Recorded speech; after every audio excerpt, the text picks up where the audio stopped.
글로벌 투자은행 가운데 하나인 모건 스탠리사가 지난달에 보고서를 내놨습니다. 근데 그 보고서에 한국과 관련된 것이 있습니다. 한국은 미국이나 유럽이나 일본이나 그 어떤 선진국보다 1인당 명품 소비에 있어서 1위를 차지했다는 겁니다. 세계 1위입니다. 명품 소비의 세계 1위가 대한민국입니다. 작년 한 해 동안 대한민국은 명품, 가방이라든지 시계라든지 차라든지 그런 명품에 21조 원을 사용을 했습니다. 전년도에 비해서보다 24%나 더 명품을 구입했다는 이야기입니다.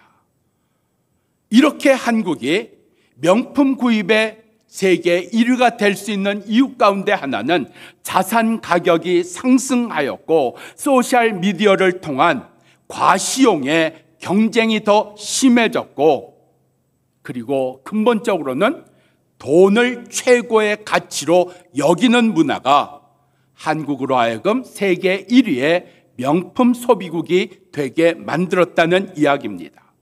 고가 자동차 구매에 있어서도 한국은 대단한 파워를 보여줬습니다. 5억 원 이상이 되는 롤스로이드를 한국이 작년 한 해 동안 234대를 구매했습니다. 일본이 240대 구매입니다. 일본과 차이가 없다는 이야기입니다. 그런데 이런 한국의 물질적인 풍요를 누리면서 그 한국 사람의 실제적인 삶을 들여다보는 보고서 또한 나오게 됩니다. 경제협력개발기구인 OECD 33개 나라 가운데 삶의 만족도에 있어서 한국은 32위입니다. 꼴등 다음이었습니다. 그리고 UN 자문기구가 낸 행복도 조사에서 한국은 당당하게 꼴찌를 차지합니다. 심지어는 삶의 질과 직결되어 있는 수면 만족도에서도 한국 사람들은 제대로 수면을 못 취하는 하위에 들어가 있다는 사실입니다. 이것이 요즘 드라마로 나온 1탄 스캔들인가요? 하는 그 드라마에 대단한 수학 강사가 나옵니다. 자기로 인한 경제 효과가 100억 원이라고 이야기하는 수학 강사가 나오는데 펜트하우스에 살고 온갖 명품으로 그렇게 치장하면서 사는데 이 사람에게 수면에 문제가 있고요, 섭식 장애가 있습니다. 오늘 우리의 삶에 외적으로는 풍요롭고 외적으로는 멋진 삶일지 몰라도 삶의 내면은 그지없이 무너져 내린 한국 사람들을 보여주고 있다는 얘기입니다. 바로 우리의 신앙생활 가운데 외적으로는 내가 직분이 있어요, 내가 권사요, 내가 안수집사요, 내가 집사요, 성도요, 목사라고 하지만 그 안에 내적에서는 정말 내가 그리스도 예수를 따르고 있나, 내가 말씀대로 살고 있나, 하나님의 기쁨이 되나, 나는 성령을 근심시키지 않는 자로 나는 살고 있는 것인가, 우리의 이웃과 함께하는 자인가 하는 문제에 있어서는 겉으로 드러난 것으로는 성도는 멋지고 멋있고 괜찮을지 몰라도 그 내적인 삶에 있어서는 우리 가운데 너무나 부족한 것이 많은 모습들을 오늘 우리의 삶 가운데서 오늘 변화받고 바꾸는 은혜가 우리 가운데 주어지기를 바랍니다. 15절입니다.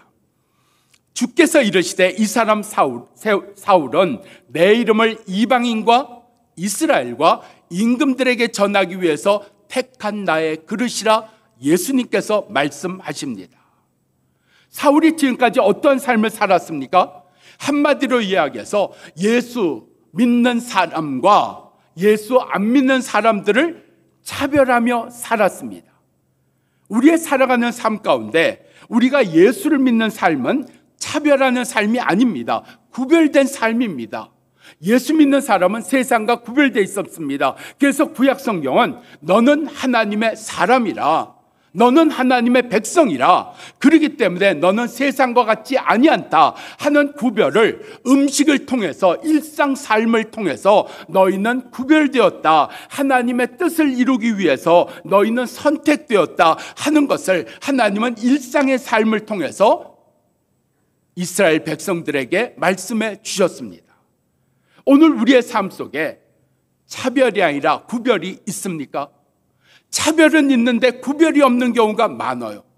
우리가 교회에서는 구별된 백성으로 하나님의 사람으로 살지만 세상에 나가서는 또다시 세상과 동화되어서 살고 있는 것은 아닐까요? 사울, 그는 하나님의 백성이고 하나님을 믿는 사람이었음에도 불구하고 그는 차별을 했습니다.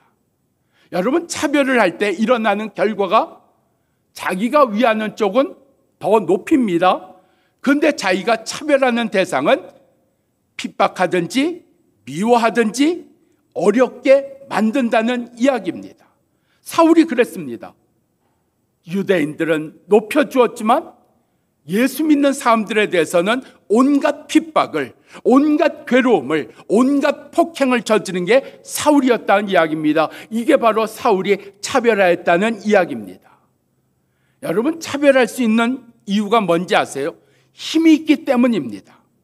지식으로 힘을 가졌든지, 물질로 힘을 가졌든지, 권세로 힘을 가졌든지, 건강으로 힘을 가졌든지, 이 힘이라는 것 속에 차별한다는 이야기입니다. 힘이 있어야 차별이 되는 겁니다. 사울, 힘 있는 자 아닙니까? 가말리엘에서 배운 자요?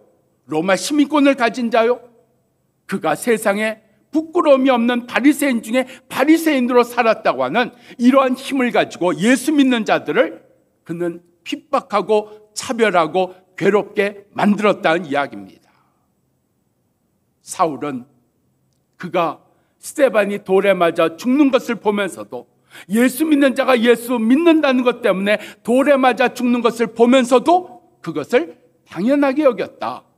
사람이 돌에 맞아 죽는데 그것에 대해서 아파하거나 힘들어하거나 양심의 가책을 느낀 것이 아니라 그것을 당연하게 여겼다. 천하보다 귀한 생명이라고 하셨는데 사울은 그런 것에 대해서 아무런 꺼리낌도 갖지 않았다는 것을 보여주고 있습니다. 마비가 된 겁니다. 마비가 된 겁니다. 불쌍히 여기는 마음이 마비가 된 거고, 양심이 마비가 된 거고, 하나님을 믿는 믿음이 마비가 된 겁니다. 하나님을 예배한다고 하는 정성도 마비가 된 겁니다. 이러한 삶을 사울이 살았습니다. 하나님께서 우리 한 사람 한 사람에게 주신 다른 은사들이 있습니다. 그러나 다른 은사들의 앞에서 하나님은 우리 모두가 살기 원하시는 회복의 삶을, 정상적인 삶을, 믿음의 삶을, 하나님 자녀의 삶을 살기를 원하십니다. 그 하나님 자녀의 삶이 뭘까요? 바로 우리 가운데 오늘 사울이 살았던 예수와 함께 사는 삶이었습니다. 우리 가운데 귀한 것을 나눌 줄 아는 삶이었습니다. 내게 예수가 귀합니까? 무엇보다 귀합니까? 그럼 그 예수를 사랑하는 자에게 주기 원하는 겁니다. 그런데 우리 가운데 정말 귀한 그 가치가 예수가 아니고 돈이라면 내 사랑하는 자녀에게 있어서 나는 돈을 주기를 원할 겁니다. 우리가 구원받은 것은 가치관의 변화입니다. 세상이 갖는 가치관이 아니라 하나님께서 갖고 계신 무엇을 하나님께서 기뻐하시고 무엇을 하나님께서 원하시는가 하는 것을 우리로 살게 하신 은혜, 예수와 함께 사는 그 은혜를 우리 가운데 주셨습니다. 사울이 그 삶을 바로 다메섹 앞에서 예수 만남으로 살게 되는 변화의 모습을 보여주었습니다. 우리 속에 이러한 변화가 어떻게 일어나는 걸까요? 오늘 15절의 말씀을 보면 하나님께서 사울에게 너는 이방인과 이스라엘을 위하여 택한 나의 그릇이라 말씀하십니다. 여러분, 유대인에게 있어서 이방인은 사람이 아닙니다. 개입니다. 개요. 그런데 사울이 유대인입니다. 이방인 인정 안 합니다. 예수 믿는 사람들 인정 안 합니다. 그런 사울에게 너는 이방인도 이스라엘도 품을지라, 너는 긍휼히 여길지라, 너는 이방인에게도 가고 이스라엘에게도 가라 말씀하고 계신다는 이야기입니다. 임금들에게도 가고 국민 백성들에게도 가라 말씀하고 계신다는 사실입니다. 이스라엘과 유대인 사이에 뭐가 있을까요? 장벽이 있습니다. 걸림돌이 있습니다. 담이 있습니다. 아무도 그 담을 넘으려고 하지 않습니다. 아무도 그 담을 무너뜨리려고 하지 않습니다. 담을 두고 살아갈 뿐입니다. 우리 삶 속에 수많은 담이 있습니다. 수많은 장애물, 수많은 장벽들이 있습니다. 심지어는 부부 사이에도 있습니다. 부모 자녀 사이에도 있습니다. 성도 사이에도 있습니다. 믿는 자와 믿지 않는 자 사이에도 있습니다. 우리가 이것을 그냥 두고 살아간다는 이야기입니다. 한 번은 성도님 가게에 우리 교회 집사님들이 가셨습니다. 근데 그 집사님들이 이렇게 좋아하세요. 우리 성도님 가게 가니까 같은 교회 다닌다고, 같은 예수 믿는다고 물건값을 깎아주시더라고요. 제가 그 성도님 장사하는 분들에게 가끔씩 그런 얘기합니다. 믿는 사람에게는, 같은 교회 다니는 사람에겐 더 받으세요. 그리고 믿지 않는 사람들 오면 더 깎아주세요. 그래야 되는 거 아닐까요? 우리가 믿는다고 하면서 믿지 않는 사람들에 대해서 장벽을 치고 살아가는 게 바로 우리들 아니었을까요? 내가 부모라고 하면서 자녀에게 장벽을 만든 건 아닐까요? 우리 교회 집사님이 자녀를 위한 기도 제목을 냈습니다. 자녀가 자기의 기도 제목을 냈습니다. 그 집사님의 자녀입니다. 그런데 기도 제목이 영 달라요. 부모가 낸 기도 제목은 자녀를 한마디로 모르는 거예요. 자녀에겐 이런 아픔이 있는데, 이런 지금 근심이 있는데 부모는 다른 제목으로 기도를 부탁했다는 이야기입니다. 장벽 있습니다. 부부 사이에 있습니다. 부모 자녀 사이에 있습니다. 우리 사이에 있습니다. 오늘 사울에게 주어진 삶이 뭐예요? 너는 그러한 장벽을 무너뜨릴지어다. 무너뜨릴지어다. 그런 장벽이 있지 않느냐? 이방인과 이스라엘 사이에 있지 않느냐? 그런 장벽을 보게 하셨습니다. 우리 속에 한국인과 투르키예 사이에 장벽은 없을까요? 우리와 작은 교회 사이에 장벽은 없을까요? 그런 장벽 때문에 우리의 손이 펴지지 못하는 것 아닐까요? 그러한 장벽 때문에 여전히 우리는 우리끼리 살고 저들이 살아가는 일에 대해서 우리는 멀리 떨어진 것 아닐까요? 장벽이 무너져야만 보일 수가 있습니다. 장벽이 무너져야만 찾아갈 수 있습니다. 장벽이 무너져야만 하나가 될 수 있는 겁니다. 예수님께서 이 땅에 오신 게 무엇입니까? 나는 하나님과 죄인 사이에 있는 이 장벽을, 이 나눠짐을 나는 하나가 되도록 하기 위하여 나는 왔다 말씀하고 있습니다. 예수님이 장벽을 무너뜨리시는 일에 예수님은 이 땅에 오셨습니다. 그 장벽을 어떻게 무너뜨리셨습니까? 십자가를 지심으로 말미암아 죄인이 하나님 앞에 나갈 수 있는 겁니다. 예수의 이름으로요. 죄인이 하나님 앞에 구할 수 있는 겁니다. 죄인도 예배 드릴 수 있는 겁니다. 예수 그리스도의 십자가로 죄사함 받았기 때문입니다. 오늘 16절에 보면 사울에게 너는 장벽을 무너뜨리라 15절에 말씀하시면서 16절에 너에게는 이제 예수로 인한 고난이 있을 거다 이야기하고 있습니다. 사울, 예수를 전하기 위해서, 이방인과 이스라엘의 장벽을 무너뜨리기 위해서, 믿지 않는 자들이 하나님 사이에 막혀있는 장벽을 무너뜨리기 위해서 사울은 전도하다가 배가 파손되는 고난을, 감옥에 갇히는 고난을, 굶는 고난을, 추위에 떠는 고난을 사울은 기꺼이 겪었습니다. 우리 속에 장벽 무너뜨려야 됩니다.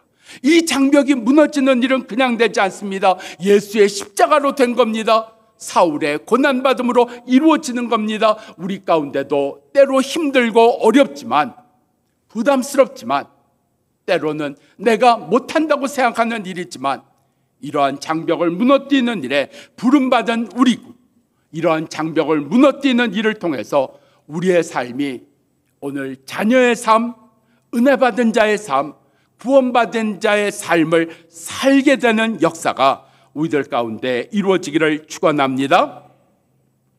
한국 갤럽에서 젊은이들의 그 사는 그들의 삶의 모습을 기성세대에게 물었습니다.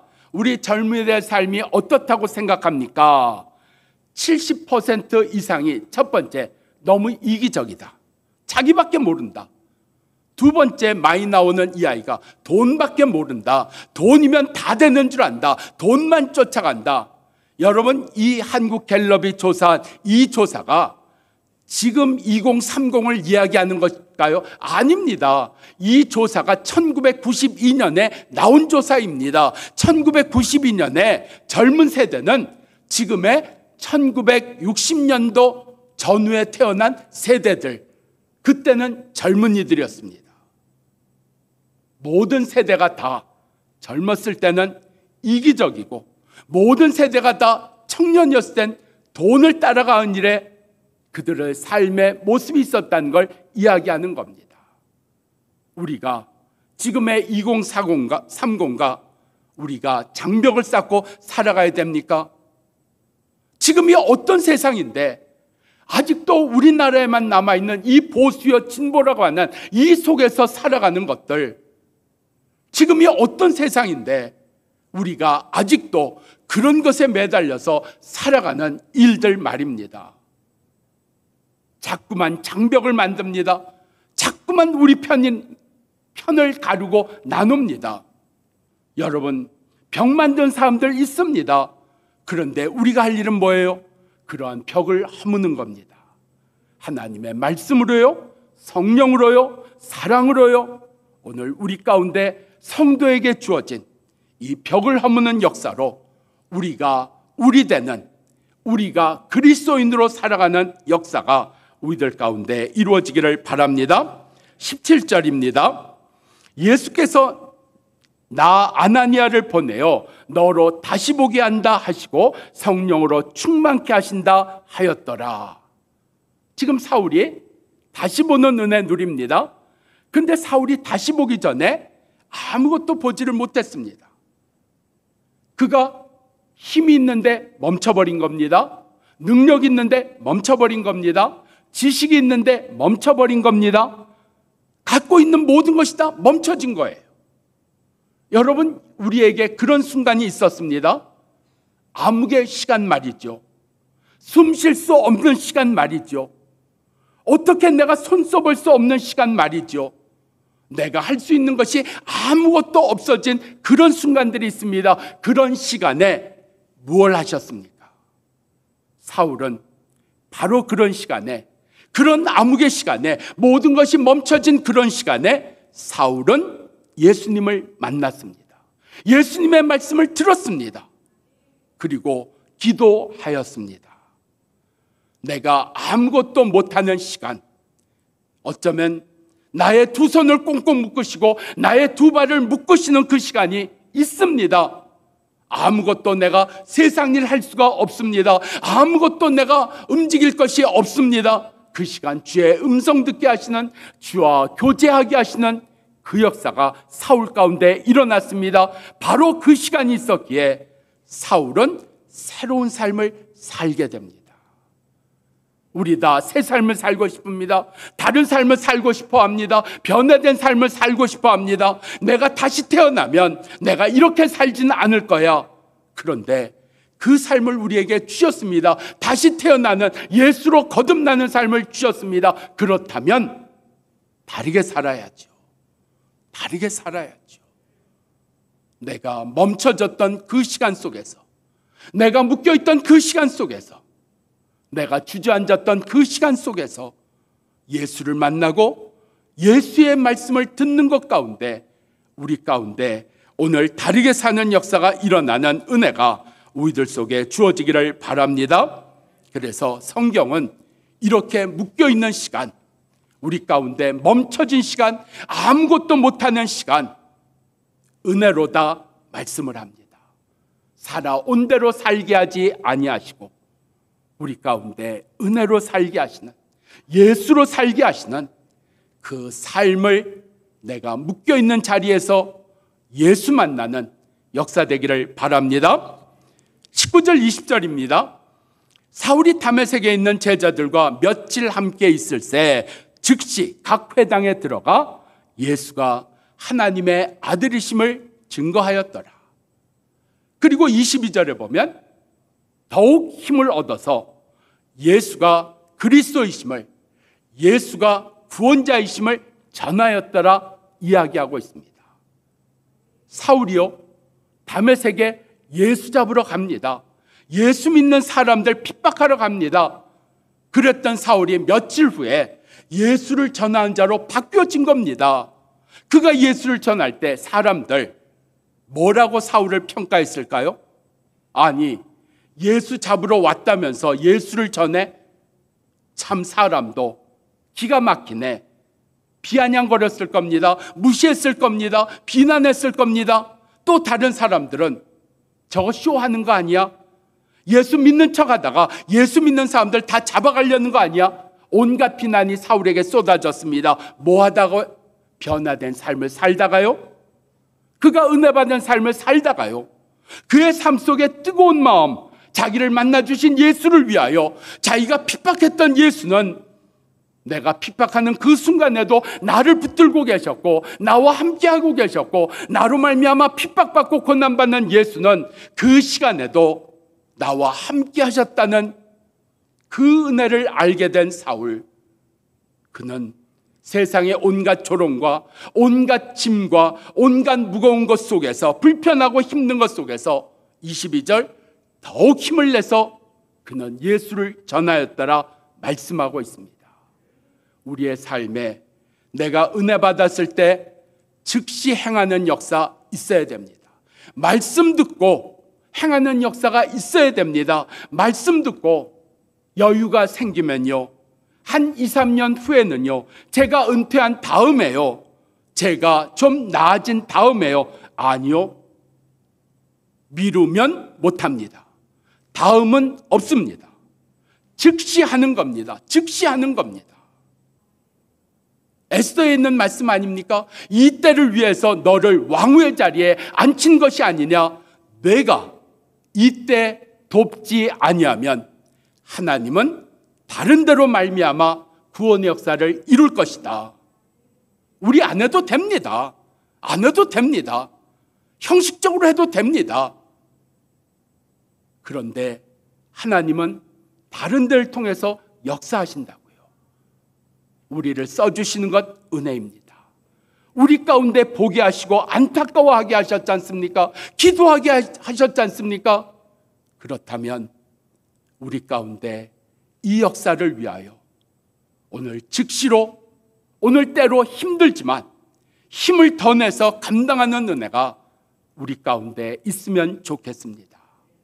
우리 가운데 오늘 사울을 통해서 즉시로 예수의 삶을 살게 하시고 어렵지만 힘을 더 내게 하신 이 은혜가 우리들 가운데 이루어지기를 축원합니다.